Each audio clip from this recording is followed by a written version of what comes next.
పుణ్యవాది పురుషుడానా కుసల్ల దానవ మేలియ బంగారం అనరాని మాటలన్నరానా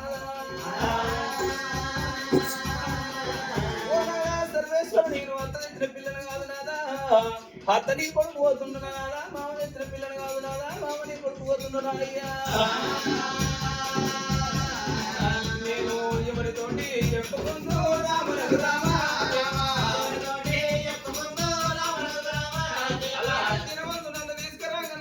అక్క మీద ఎల్లమ్మ మౌరాలే ఎల్లమ్మ నాకు సాయం ఇంకా